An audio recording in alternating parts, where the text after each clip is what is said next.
संस्थापक छत्रपती शिवाजी महाराज, धर्मवीर संभाजी महाराज व हिंदू हृदय सम्राट सरसेनापती वंदनीय बाळासाहेब ठाकरे यांना अभिवादन करतो। मित्रांनो, 20 तारखेला मतदान झालं, 23 तारखेला निकाल लागला। आपली जुन्नर तालुक्यामध्ये एवढी हत्ती सारखी ताकद असून या ठिकाणी आपला उमेदवार परतून झाला याची सल आणि खंत माझ्यासारख्या कार्यकर्त्याला नक्कीच आहे।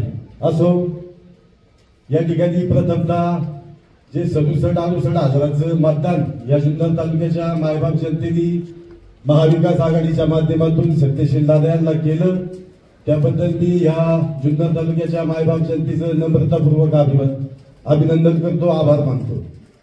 आणि या ठिकाणी माझ्या मनातली काय जी सल आहे या इलेक्शनची या ठिकाणी मला बोलायची आहे। ज्याप्रमाणे लोकसभेला आपल्या जुन्नर तालुक्यामध्ये जे नियोजन होतं त्या प्रकारचं नियोजन विधानसभेला या ठिकाणी झालेलं आहे। मी पूर्ण तालुक्याचा अभ्यास करण्याचा इतका मोठा कार्यकर्ता नाहीये, पण मी बेल्ला राजुरी जिल्हा परिषद गटाचा शिवसेनेचा एक खंदा कार्यकर्ता उपतालुका प्रमुख आहे। इलेक्शन चालू असताना इलेक्शनच्या 5 दिवस आधी आमची सर्व नियोजन हे लक्षात आलं होतं। मी माझी जी काही कुचंबना होती किंवा माझं काही जे होतं माझ्या वरिष्ठांना सांगितलं, वरिष्ठांनी त्या ठिकाणी खाली येऊन त्याचं निवारण केलं। परंतु आमच्या विभागामध्ये जे नियोजन दिलं होतं एकदम थर्ड क्लासचं नियोजन झालं, हे मी ठामपणे या ठिकाणी सांगतो। आमच्या एकाही शिवसैनिकाला या ठिकाणी विश्वासात घेतलं नाही। कुणाकडे नियोजन होतं, कोण सोयी घोषित देता होता मला माहित नाही, परंतु जे सत्य आहे ते या ठिकाणी मी सर्वांसमोर मांडतो। जे भूत वाटले त्याच्यामध्ये सुद्धा पैसे आमच्या सैनिकांना कधी आले, का असं झालं याचा जाब कोणाला विचारायचा? मी तालुका प्रमुखांना बोललो, कोणाचीच काही हे झाली नाही। मला बोलू द्या ना तुम्ही, आपण हा जो हत्ती सारखा उमेदवार आपला इथं पडलाय, आज का पडला? एवढी ताकद असताना का पडलो आपण?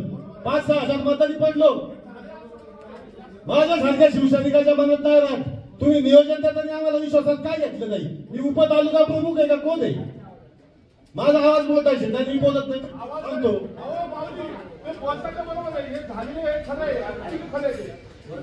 दुसरा विषय असा, शरदचंद्रजी पवार साहेबांच्या 3-3, 4-4 सभा होतून सारख्या ठिकाणी झाल्या, का कमी पडलो आपण तिथं? पवार साहेबांना मानता तुम्ही, पण का कमी पडलो? शिवसैनिक कुठं कमी पडलं नाही?